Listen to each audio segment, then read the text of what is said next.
Elaine Dewar, author, journalist, television story editor, blogger, has been propelled since childhood by insatiable curiosity and the joy of storytelling.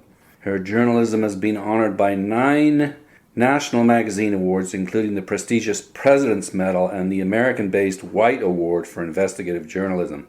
Her first book, Cloak of Green, delved into the dark side of environmental politics and became an underground classic. Bones, Discovering the First Americans, an investigation of the science and politics regarding the peopling of the Americas, was a national bestseller and earned a special commendation from the Canadian Archaeological Association. The second tree of clones, chimeras, and quests for immortality won Canada's premier literary nonfiction prize from the Writers' Trust. The book she wrote before the one I'm going to talk about with her this afternoon is called Smarts, the boundary-busting story of intelligence. Her short essays and 2 serial novels can be read at elainedewar.blogspot.ca. Dewar has been called one of Canada's best muckrakers and Canada's Rachel Carson. She aspires to be a happy warrior for the public good. We are going to talk about her, we'll call it an expose? I'd call it an inquiry. An inquiry called The Handover, How Bigwigs and Bureaucrats Transferred Canada's Best Publisher and the Best Part of Our Literary Heritage to a Foreign Multinational. Welcome to the Bibliophile. Nice to be here. Let's start in 1906. Why not? That's when McClelland and Steward and Goodchild, I think it was. You got me. Was established, and what they were doing back then was serving as agents for British and American publishing houses and basically putting their colophone on it. That's right, and I think they also may have been into textbooks fairly quickly too, which was another way that Canadian publishers actually made some money as opposed to starving and closing up after 2 years. So they stayed in business throughout the Depression, which is a good thing. Yep. John McClelland, the dad, held it together. Then his son Jack went to war. Jack went to war. I think he was in a naval. I think so. Kind of reminds me of Kennedy a bit because I think he captained a small boat. Yeah, I'm not sure what he did, but I think you're right about the Navy. And he came back like a lot of Canadian service people, fired up as a Canadian as opposed to a colonized somebody. And so fired up, he was brought into the company. As he got more control, it came to a point where he decided that they weren't going to be agents for other publishers anymore. They were going to focus on Canadian authors. Well, yes and no. They did still have a foreign rights business, and in that they acted as agents for foreign publishers in Canada, but it became less and less of an interesting part of the business to him, and more and more just a way to make enough money to keep alive another year. The Handover doesn't really tell the story of Jack McClelland. No, that's what we're doing right now. We're setting the stage. So I don't want to misinform your audience, but he clearly took it as his mission to create a platform for Canadian voices that were distinct and that were telling Canadian stories, both fiction and nonfiction. Mm-hmm. So you can say that he's, in a way, one of the leading figures in the creation of the Canadian literary canon. Without him, there would not be a great number of very important writers. He found ways to support them. He found ways to pay them. He loved them. He loved them. He drank with them. He played with them. He partied with them. I mean, he was an amazing character. Yeah, I think everyone that knew him was impressed with his passion for Canada. Yeah, and his lack of interest in enriching himself. Somebody told me a story about him selling foreign rights for his writers, not rights that he held, but helping them in the way an agent would to find themselves a platform in the U.S. or in Britain. I mean, he was really quite a remarkable person. Yeah, a truly great Canadian. Yeah. As you say, the fact that he was more focused and interested in encouraging and promoting Canadian voices than making money, that got him into trouble. Yes. Obviously. He was in trouble continuously, and it wasn't until, I think it was 1971, that he found a way to turn his trouble into generating a desire upon those in control of the public purse to actually start funding Canadian writers and the production of Canadian books. And he did it in the middle of a provincial campaign in 1971, when the Conservatives were nervous about losing the election, and Dalton Camp, who was a very interesting guy, but Dalton Camp was part of a commission that was set up by the Bill Davis government to find out what was going wrong with Canadian publishing, because there had been a number of sales of publishing companies. I think Gage was one of them. The Ryerson Press to Yeah, McGraw the Ryerson Bill. Press. Yeah. And there was a sense that, the bottom was falling out once again, and that something had to be done. And specifically, something had to be done about Canadian publishers creating Canadian textbooks. And in Ontario, that was a huge issue. So the commission comes forward just as Jack McClelland announces that he's about to go under, and he desperately needs help. Good timing. Perfect timing. And if he doesn't get help, he might have to sell to an American publishing house. Then there were no rules about who you can sell to and who you can't if you're a Canadian publisher. Those rules followed in 1974. And interestingly, again, it was a political situation. It involved the federal Liberals trying to get back a majority government that they'd lost in the 1972 election, and trying to appeal to the English Canadian nationalists, who were a voting majority, really, in Ontario at that point. Boomers. People like me. Mm-hmm. People like you. Yeah. Yeah. So that was the beginning of the nationalist policy. You're saying that it was purely driven by the wish to get reelected, as opposed to any deep national... No, I think there were deep nationalists within the federal cabinet, but there were also contrary views. I mean, the Liberal Party, for years, was split down the middle between those who were continentalists, who thought more integration with the United States would actually mean a profoundly solid economic future for Canadians, and those who thought, we'd already eventually actually become, like, I think I call it Puerto Rico North. Mm-hmm. Our business community intensely colonized by major American multinationals, especially in the oil and gas side of Canadian business. So there were those who thought within the Liberal Party, we got to get rules about who can buy and sell Canadian companies. And the literary rules, the rules about Canadian publishers, sort of followed on that larger question. So the John Turner side of the Liberal Party didn't like those ideas. Pierre Trudeau was called a nationalist. I don't think he actually was. In fact, in another context, he was an anti-nationalist. But it was his government that put those rules through. He was a pragmatist, as many get yourself people elected, think. and then you can do what you need to do. Okay, so that was a stopgap measure, because Jack got money out of Bill Davis. He got about $900 to $1 million, and that was in the form of a loan.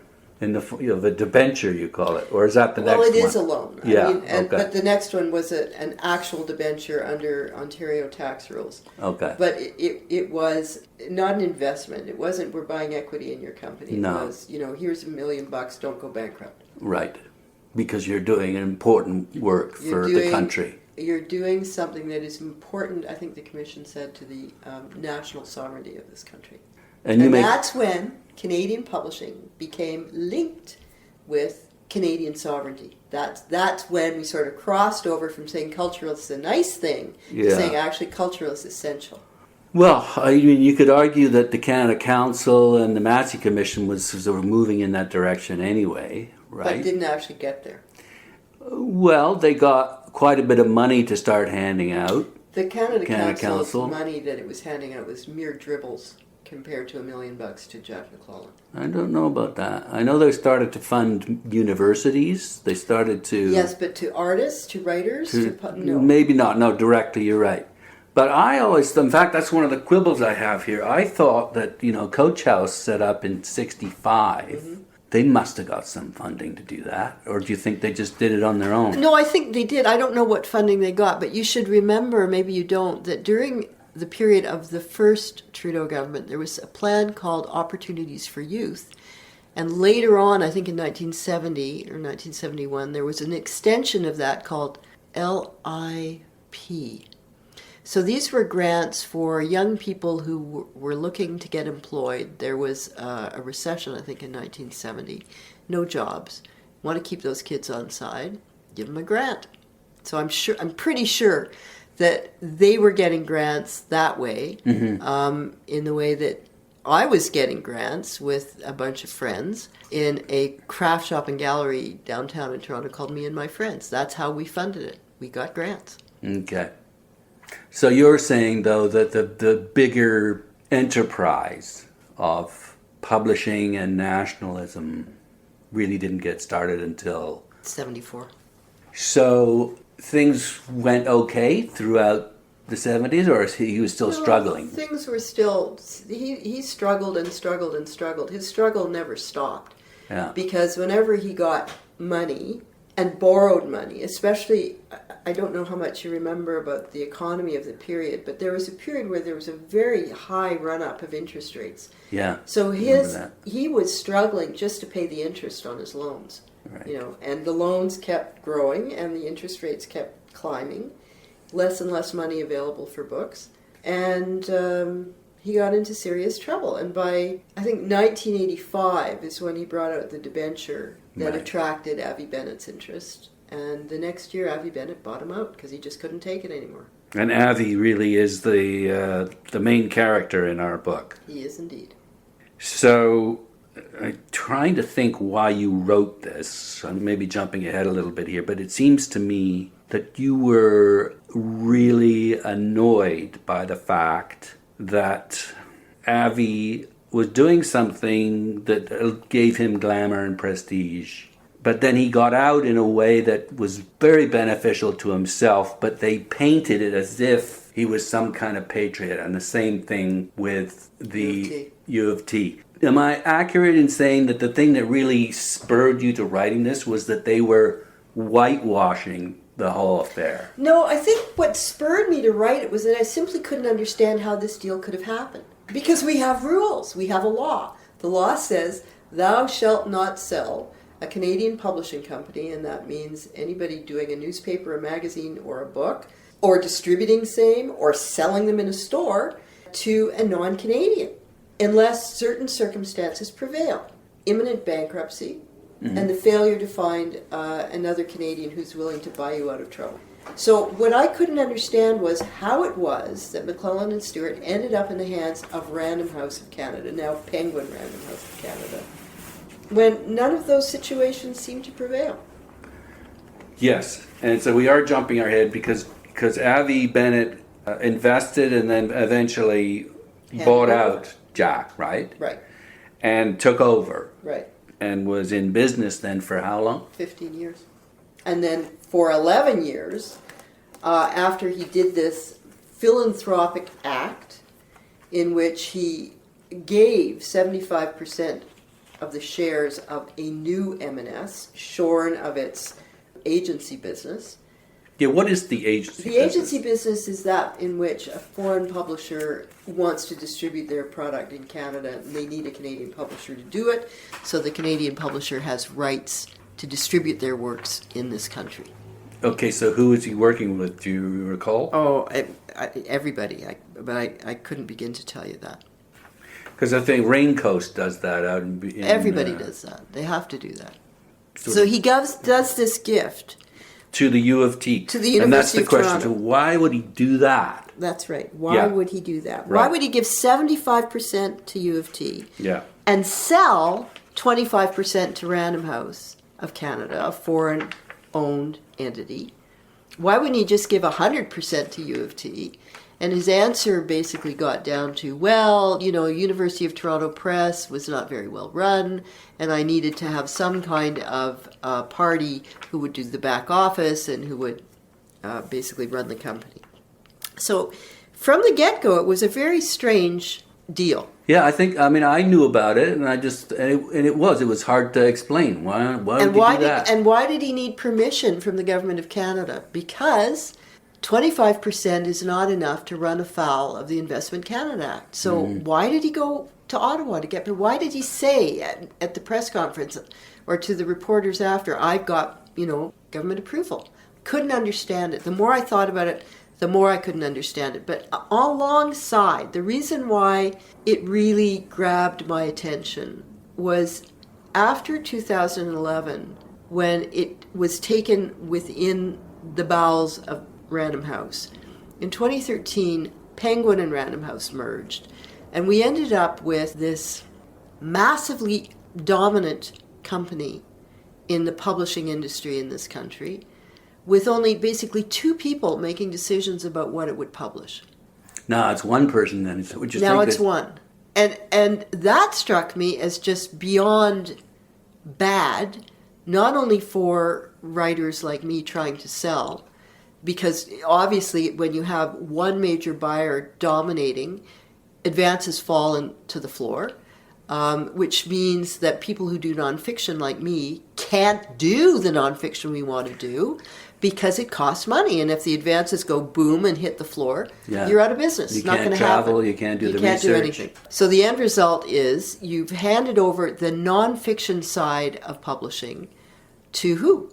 People publishing elsewhere, who are being published in this country by Penguin Random House of Canada, who've bought rights.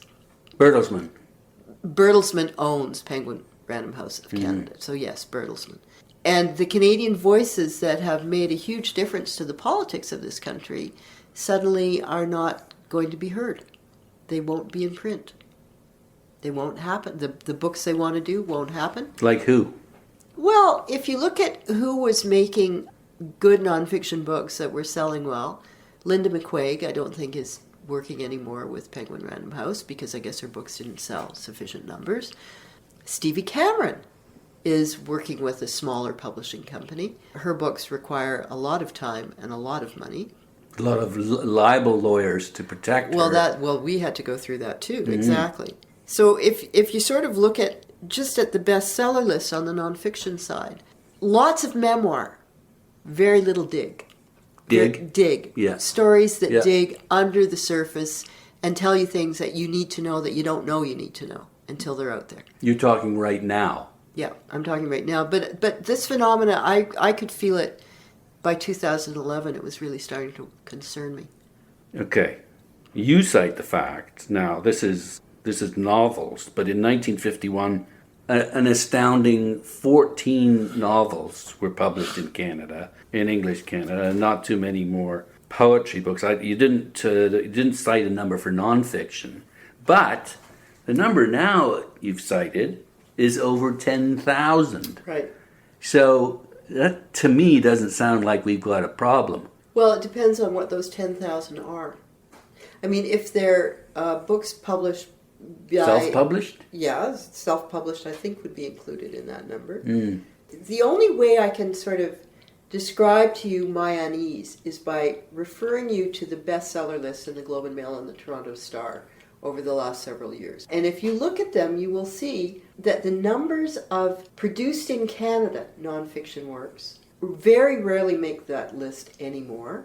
I'm talking the bestseller list, not the Canadian bestseller list, which appears under it. Yeah. And that's because they're selling fewer than maybe 5,000 or 4,000 copies. They're not breaking out because the majors, that would be Penguin Random House Canada, Simon & Schuster, which is a pretty small major, HarperCollins, aren't there behind those books anymore. They're coming out from small groups like Biblioasis, which published this book, ECW, Dundurn.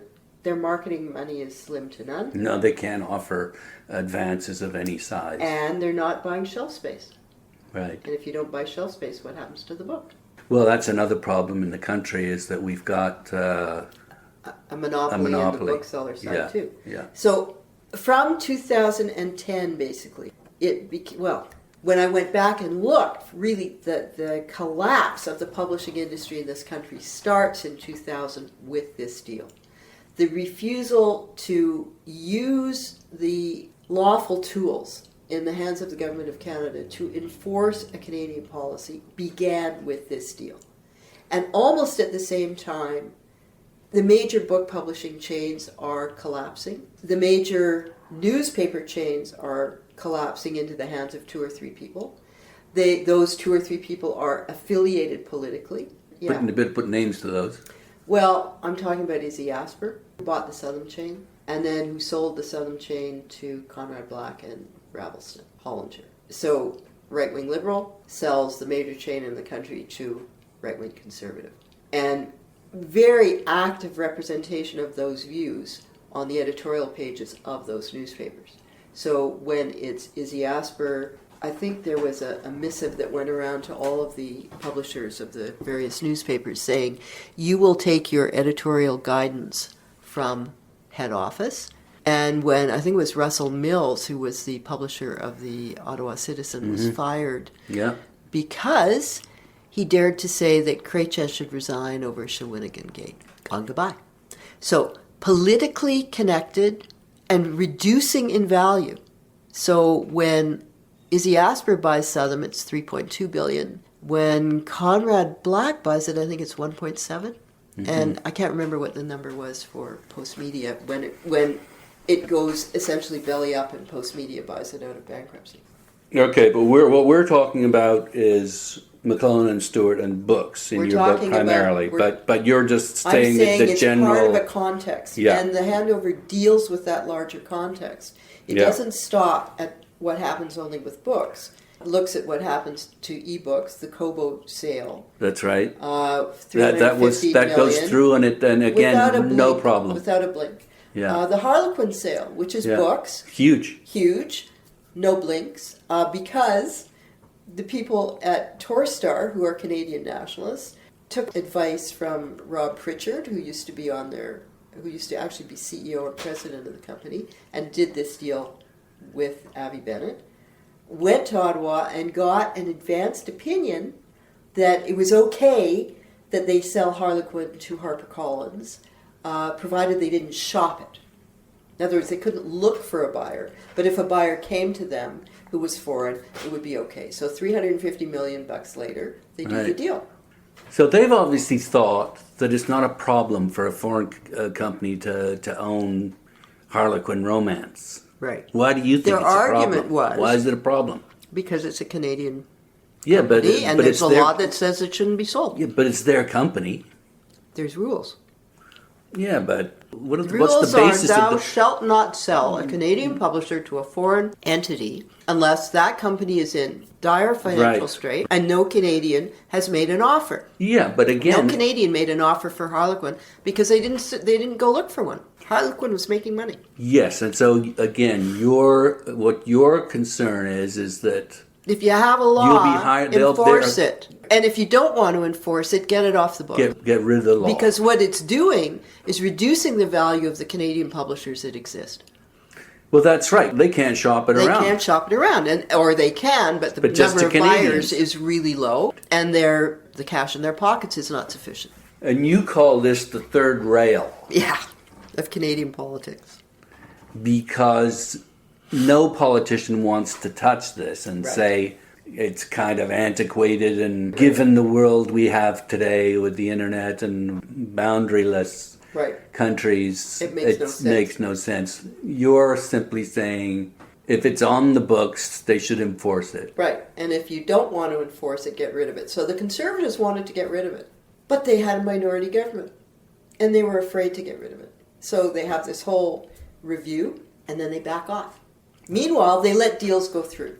So you can have your cake and eat it too. Let the deals go through, keep the policy on the books, nobody gets upset. Bingo. That's how we do things.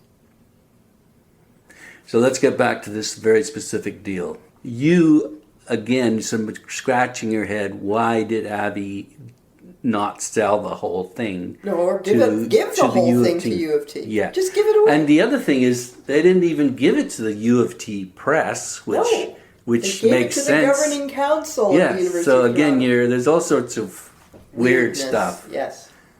And that's what motivated you to get into this. Well, it struck me research. that somebody should answer these questions, and I kept waiting for my, journalistic colleagues to dig and produce, and nobody did. So then we meet Deep Throat. There were several.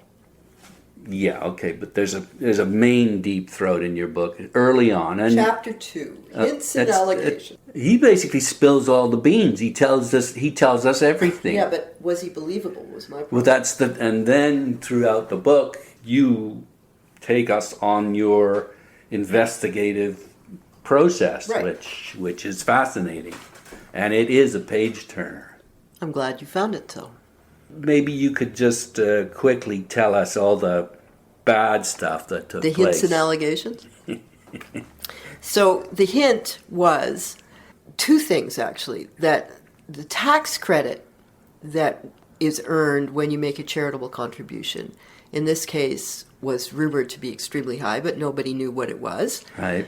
And somebody had to evaluate And somebody had to evaluate it, and he put that in the context of, in this town, I can tell you stories about other kinds of contributions that are, in effect, fraudulently valued, and tax credits are issued, and a rich guy walks away with more money in his pocket, and it's wrong.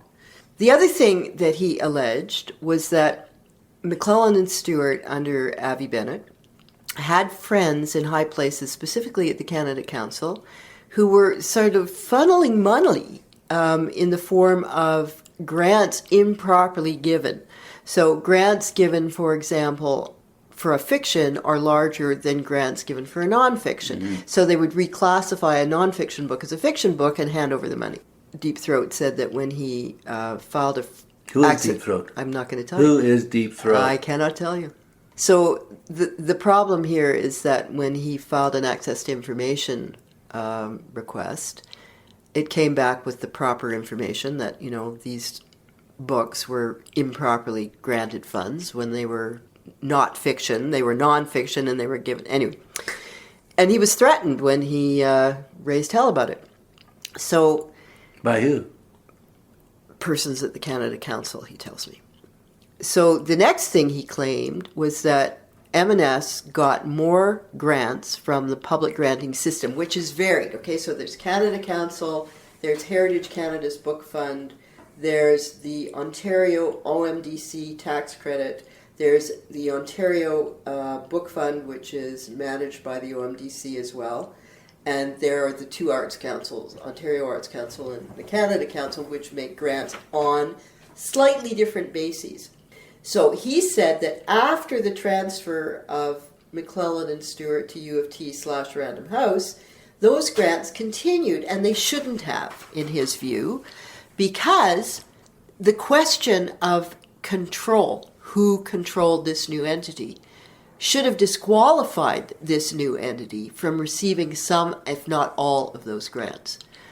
So I said, well, how much money are we talking about? And he said, it's millions. So I leave his domain and think about, okay, either this guy's nuts or he knows what he's talking about. And if he knows what he's talking about, I can find that out. And so that was how I began the process of investigation, finding out how many dollars they did get, finding out the various definitions of control, of which there are many, finding out whether they qualified for all of the grants or whether they didn't. And when I was finished, it was clear they should not have qualified for the Heritage Canada Book Fund, which gave them the bulk of their grants. Yeah, the point is that the U of T was basically just a shell. They told the world, however, that they were the custodian of Canadian literary institution. Yes. Exactly. So they were bullshitting Canadians. In effect. And themselves. Yeah. And why were they doing that? Good question. Because in the actual agreements which affected this set of relationships, it became clear that on a certain 30-day period, 5 years after this deal was done, they could call what is called a put. And a put is an agreed-upon price for the transfer of shares at a certain time. They were only given little window, though. It was only 30-day window. 30-day window. After 5 years to call the put. It's crazy. And if they called the put and Random House failed to offer to pay them $5 million for their 75% of the company, or failed to get permission from the government of Canada to get control of the company, then they were guaranteed $5 million from Avi Bennett's company, First Plazas Inc. Mm-hmm. So in effect, what seemed to be in it for them was, worst case, we get $5 million. We get $5 million. And the strange thing is, why didn't they call that put?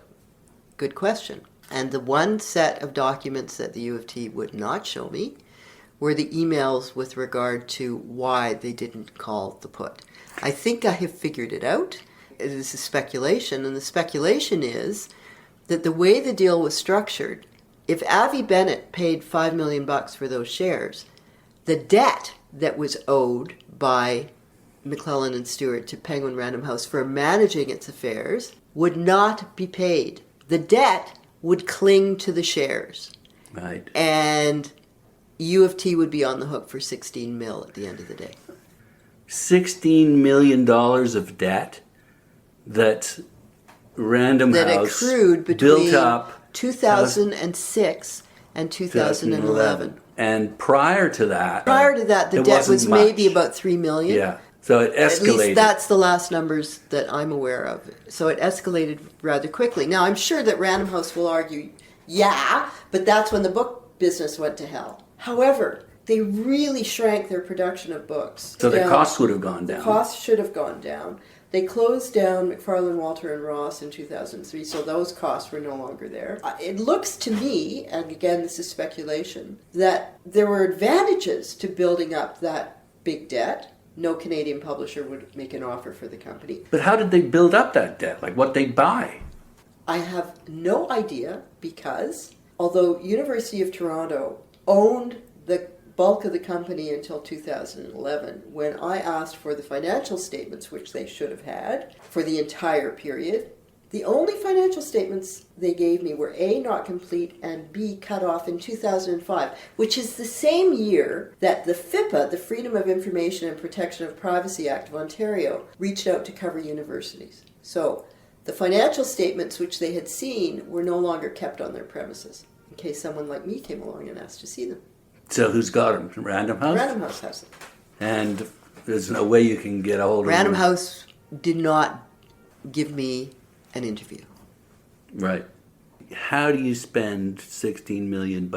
Like, they were making no money? Well, clearly, if you have a $16 million debt. No, I know that. They're producing books. No one's buying any of the books. They must be making some kind of revenue. They may well have been making revenue, but clearly not enough. I can't tell you because I haven't seen those financial statements, so I have no idea how that money was spent. But 16 mil is a lot of money.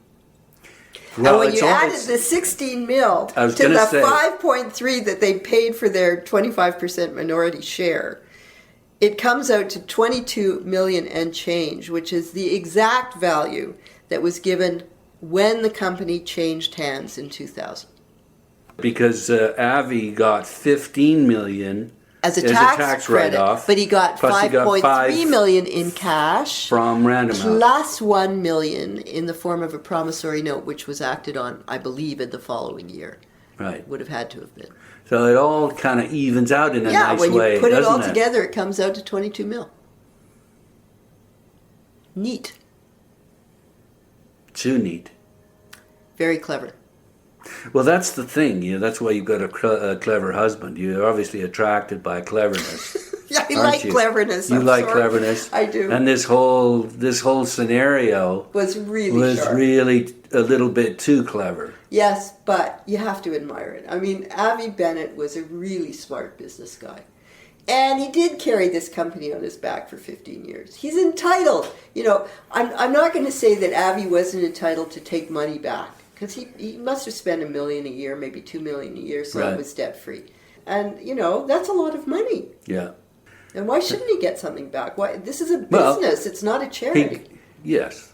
But, as I say, he's looked upon as being a great savior of Canadian literature, and he got $15 million in a tax write-off. Well, no, we don't know how much actual cash the tax credit works out to. Very much depended on First Plaza Inc.'s revenues and whatever taxes they'd already paid. I mean, we don't know. But we do know the valuation of the tax credit receipt, and that was $15.9 million, which is a lot of money.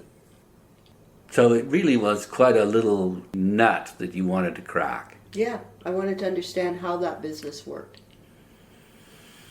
Which brings us back to books again. It also, this is a commentary on what a little town Canada is in terms of small, who's rich connected group to whom and who does helping business. each other Exactly. in and out of government. Yeah. There's a chapter in which I'm walking to the interview with Avi. And I'm just walking down University Avenue and looking at the names on the buildings and thinking about all of the connections that those names have to each other and how important those names are both in the political structures of this country and in the business structures of this country, how much sway these guys actually have. And it's really quite remarkable. You could not have a walk like that in New York or London. Wouldn't work. But in this country, we have a very small, extremely able elite who help each other out. They are extremely able. But they don't seem to care about Canadian culture. Well, I'm not sure that's fair. No. I was going to say I was going to be even less fair. I was going to say they just care about it to the extent they can give each other. You know the phrase "doing good by doing well"? Mm-hmm. That applies here. It was the phrase used for the American missionaries to Hawaii, who did extremely well by being helpful. These guys consider themselves public servants as well as private servants. They consider themselves advancing the economy of the country and advancing the political ideas of the country. I don't think that Robert Pritchard... Who's Robert Pritchard? Robert Pritchard was the president of U of T when this deal was done. Brilliant, right? Very. Gold medalist in law. He was before that the Dean of Law at University of Toronto. He studied law at University of Toronto where his father was a professor. And he became a very amazing fundraiser for the University of Toronto. I can't remember what the number was, but it was apparently the largest haul of charitable donations of any university in the country under his aegis. He then left U of T. He became the president of Torstar, which owns the Toronto Star, which is a very important newspaper in this country. He lasted there until he had a fight with his childhood friend, John Hondrick, who is part of the group of families which actually control Torstar. And he went out and Frank Iacobucci came in. Iacobucci had actually taught Pritchard at law school. He was on the Supreme Court? He was on the Supreme Court. He's a wonderful jurist and a very, very interesting man.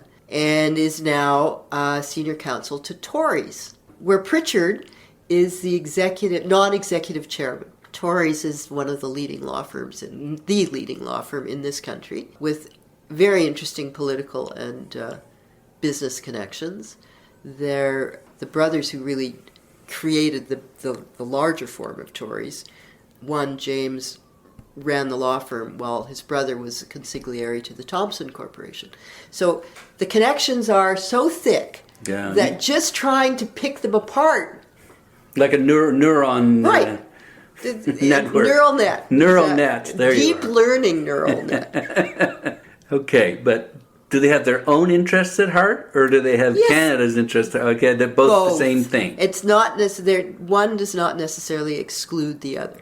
I guess the question is, what kind of diversity of thought is being fostered now? None. Okay. And that's my biggest problem here. None. Right. And that is bloody dangerous. You cannot have a vibrant democracy when just a few little minds are in charge of what minds will be heard. It just won't work. It's bad. Okay. You can't make any money in publishing. So what are you suggesting? That someone just, out of the goodness of their heart, set up another Canadian publishing company? Like, what's the solution? Well, we've got to make a decision whether we're going to protect publishing. But there's all sorts of grants that are going out Yeah, now. but they're not huge.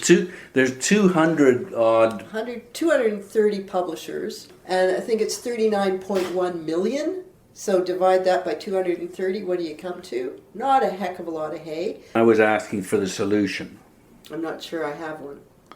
Because you're just a journalist, you're not a policymaker. That's right. Right. Elder daughter's a policymaker. Okay. So My job is to should tell interview you. her next then. Yeah, Right? my job is to tell you what is and what Yes, was. so It is not to tell you how to fix it. You're being like a poet in a way. I am. Yes, you are. You're an unacknowledged legislator, but you're not coming up with a policy, but you're certainly flagging the issue, and you're doing it in a really interesting way because there's a certain outrage to your book. Yeah, I don't like lies. I don't like confiscation. Lies. They were lying to you. My alma mater was trying desperately to lie to me until they finally got sense. And lying to everybody else, and that's not good. I mean, why would a major institution do that? Yeah. What the hell for? Well, what do they stand for? I think they had that conversation and came to that conclusion, what the hell for, give her the goods. But there's still a little bit of secrecy kind of tucked into this particular... Secrecy is something that the government of Canada does like no other. We're really good at that. Well, and also there's this lip service to consultation. And transparency. Oh, the consultation stuff was just bloody awful. The one thing that I think may have resulted from this book is that Melanie Joly is no longer the Minister of Canadian Heritage. Well, I don't know. I think she screwed up in a variety of different ways. She certainly did, but I don't think this helped. No, it didn't help, for sure. Who said to you that no one's going to read this book? Avi Bennett. Yeah, okay. But the way you've written it, as I say, it's a page-turner. It's a detective story. And that's what it was, and that's why it's structured in that way. Because I'm so entangled in this subject area. Your livelihood. That's right. I felt I had to show my method. Otherwise, why would you trust what I'm telling you? I have every reason not to be open. The future of my business relations with Penguin Random House are bleak. Yeah. Well, that's why you're with Biblioasis. Yeah. Penguin Random House isn't going to publish this book. No, but obviously. Aside from that, they'll never publish anything I write ever again. No. Even though Brad Martin is no longer there. Well, the other thing, too, is they paid $1 for 75% of the... Of a $22 million operation. Right. Yeah, that's just mind-boggling, too. They have got the greatest backlist of any house. That's right, but you notice that they wrote the backlist down to 0 when they did the deal. Which is just shocking to me. Yes, this was U of T. What did they do that for? I have no idea. They went from 15 to 10 to 0. What did they do that for? Because in the unanimous shareholder agreement, the agreements that put this whole thing together, they stated how they would get a free market value for this company if it traded in the future. And that free market value did not include the value of the backlist. It wasn't even mentioned. It wasn't raised. It was strictly how much money in revenue is coming into this company on any given year. That will be the fair market value. It's absurd. Anybody who knows anything about intellectual property knows that's nuts. What's the value of Margaret Atwood's The Handmaid's Tale? How much money has Penguin Random House made by issuing 2 versions of that backlist book over the last 2 years? It's been on the New York Times bestseller list. It's been on our bestseller. That's coining serious money, and yet it was valued at 0. Isn't that bizarre? No, that's accounting. Well, accounting is bizarre. True. It's also, they can do whatever they want. It's a bit like statistics. Yeah. They can twist and bend and... Well, what I loved about U of T in the way of twist and bend was that they argued in public that they were stewarding this company and that they had control, and they told the federal government that they would not sell control to any other non-Canadian party, even though they might be able to call themselves a Crown agent and get away with it. In fact, 6 months later, their controller declared that they didn't have control. Yes. So it went from, we've got control, to we don't have control, and nothing else changed in the interim. Nothing. So how does that work? And they did it really early on, too. They did it in January of 2001, exactly 6 months after the deal closed. The point of the Book Policy and the Investment Canada Act, as it pertains to publishing, is to protect the national sovereignty of the Canadian mind. That's the purpose. To make sure that there are Canadian conversations about Canadian issues, that there are Canadian stories that reflect the Canadian experience and imagination. Nationalism. Or Canadian, just a Canadian take on the world. Exactly. So that was the purpose of the policy. The policy is now basically ignored. Well, We now have a we're prime getting minister. trumpeting. We'll hear all this trumpeting about how Canada's literature is the literature of the world. Right, because Canada is the first post-national state, according to our Prime Minister, which is a silly doctrine. Canada first. Right. We're doing this in a world of America first, and Britain first, and Germany first, and Japan first. We're counting the clock, Let's just, first of all, roll back. I'm a fan of globalism, and nationalism leads to some pretty awful stuff. Yes and no. It depends what kind of nationalism we're talking. If we're talking about ethnic nationalism, it leads to blood and gore. If we're talking about economic nationalism, I'm not so sure. There's nothing to suggest to me that the period in which Canada was most focused on economic nationalism, so 1974 to the first free trade deal in 1988, we didn't go to war. We didn't hurt anybody. Nothing bad happened, but the Canadian standard of living did indeed go up. Was that bad? The standard of living of writers in Canada is certainly went way up. Yes, but look what's happened in the last 4 or 5 years. Right. So as soon as we dumped the policy of we believe there's a national interest in supporting Canadian writers and publishers, that policy starts to die in the late, basically 1998, 1999, when Sheila Copps becomes Minister of Canadian Heritage. Let's say she forgot that she signed off on this deal. Now, to give her credit, it's entirely possible she didn't see this deal. That this was done by her bureaucrats who had the power and authority to sign on her behalf with her name. You think, possible. If you know about Ottawa, bureaucrats don't do a whole hell of a lot without... This isn't yes minister here. Oh, yes, it is. Well, that's one of the threads in your book. Is in fact, it's right on your cover about bureaucrats. Mm-hmm. We've had a very powerful civil service in this country. Some really interesting people. Yeah. Who made very gutsy decisions. But how is opening the doors to foreign ownership of publishing a gutsy decision? Liberals who are on the right think that this was a disastrous and stupid policy that should be stopped. Conservatives on the right agree with them. Liberals on the left, NDP on the left, do not agree. So the issue of economic nationalism has always been a great divider within the civil service, just like it within political parties. So Mr. Wernick, who is now head of the Privy Council, who was the guy in charge of the Investment Canada Act provisions of Canadian heritage during this period, and who went before a parliamentary committee trying to figure out what was going on with book publishing to say everything's fine, just 3 weeks before this deal came to his attention, 3 weeks before Avi Bennett's lawyers argued that they had to do this deal because, the company was in trouble and there was no Canadian buyers and it was really bad and please help us. That guy is not a nationalist. He's a globalist. And he was then. Okay. So, as I say, this is a story about how Canada works. Yep. And believe it or not, I love this country. No, and while I'm thinking about how Canada works and its flaws and foibles, I'm also wanting to fall on my knees and kiss the ground. Because we're civilized. Because we care about each other. Because people who have every reason to only care about money actually care about their larger community. And even if their hearts are in the wrong place, their behavior is in the right place from time to time. So we have a lot to be grateful for. Specifically, until maybe a few years ago, the quality of our institutions. Yeah, I think that's the point you're getting at, right? So for God's sake, uphold the quality of our institutions. Make sure that laws are actually passed that are going to be enforced. And if not, Get rid of them and do it in public and have the arguments and figure out which side you're going to take.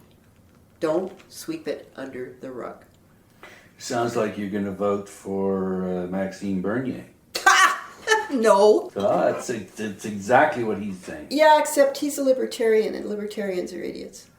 Well, they are. I mean, the idea that you don't need the support of the state to get through life is just silly. Of course you do. Okay, well, I'll just read this out here. The truth is, I was no longer sure why I cared. I muttered something to Scott. Who's Scott? Scott was the accountant and business evaluator who was brought in by U of T to be certain in the issuance of the tax credit receipt that the value was what the value was. I muttered something to Scott about how it just seems strange to me that the oldest and best Canadian publisher, owning the country's most important backlist, had ended its days in the bosom of the biggest publisher in the world, in spite of a law devised to prevent that, in spite of a policy that says telling Canadian stories, reflecting the Canadian experience is in the national interest. Our policy and our law had delivered us instead a great big foreign-owned publishing oligopsony. Yep. So right now we're saddled with an oligopsony. On the publishing side, on the book selling side, on the newspaper side, it's all the same story. Yeah, I don't want to leave this in just we don't have a solution. I wonder... Well, it's interesting that the solutions that have been proposed by better policy people than me include the federal government really putting serious money behind newspapers, and especially investigative reporting, in the way of a fund, and taxing the advertising revenue that Google is making off Canadians, Facebook, Twitter, which presently goes untaxed and which is sucking up huge volumes of advertising dollars that used to go to Canadian publishers and Canadian television. No, these platforms are doing nothing for all this money. Right. And so when you ask Melanie Joly or the Prime Minister, well, why wouldn't you tax them? The answer is never an explanation. It's just, we're not going to do that. No idea why. Other people tax them. They're taxed in the European Union. Why not here? Okay, we just taxed in the United States. Why not here? We just solved the problem then. Well, that's one way to solve a problem. Problem is then what do we do with all that money? Do we give it directly to the investigative journalists, or do we give it to big media corporations? Well, that's the issue, because Greenspan, who is the guy who brings forward this argument, would rather it went to a foundation, and the foundation hands it out for worthy projects, which is sort of what goes on in the States now, rather than giving it to major corporations, because there's something really wrong about handing over tax money to corporations that are not yet, completely bankrupt. I think Torstar would say, give us the money, we'll do good things with it. The Globe and Mail would say, we don't need your money. Yes, we're shrinking, but we're not dead yet. And the Southern folk, who are now post-media, would definitely say, give us the money, but it would all go to paying off debt, so don't give it to them. And what have we got in Canada for Canadian publishing houses? We've got $39.1 million a year coming out of Canadian heritage. It's not enough. It's a ridiculously low amount of money. I mean, if you want people to be strung out there, never sure whether they're going to survive another year, then you fund a system at that level. It's not even a rounding error in the Heritage Canada budget. I mean, it's ridiculous. And it hasn't really fundamentally changed for years. And what publishing houses we have? We've got Biblioasis, we've got Dundurn, we've got ECW. We've got a whole long list. We've got Gasborough, we've got Porcupine's Quill. Who owns that now? Somebody. Tim Inkster. Oh, no. Who owns it now? No, he doesn't. White? No. He didn't buy it? He didn't close the deal? The deal didn't close. Because he couldn't get the grant. That's right. Jesus. See, he should have done something like said that he would produce fiction instead of nonfiction, then they would have continued to give him the grant. He should have pulled an Avi Bennett. I was just going to say, which goes to show that he is not as smart as Avi Bennett. Absolutely not. He may well be as smart. He just maybe not quite as duplicitous. But there's a difference between working for Rogers and being paid a salary, Yes, and being an creating. entrepreneur. Absolutely, and Avi was a really excellent entrepreneur. Yeah, so we've got lots of small companies Who don't have a hope of becoming big. because many of Because them they can't get bank loans to expand. Because they don't make it. Because the banks look at their revenues and say, what? And they look at their assets and say, what? The only guy who I think has an actual asset is ECW, who I think bought a building. Jack David. Yeah. So we've sort of come up with a solution then. Tax. Stoddard had another solution, which was that you should allow publishers to make use of a tax credit system the way movies do. So every project is its own project, and every one of those projects gets a certain amount of tax credits for the production side, so that people could actually invest in books and write off their investment, or at least get 50 cents back on the dollar. That's what funded the movie business in the early days in this country, and still does to a large degree. Because every book, like every movie, is a risk. You have no idea whether it's going to do well. You don't. They're completely different beasts, Everything's aren't they? It's a standalone, and that applies to Margaret Atwood's books just like everybody else's.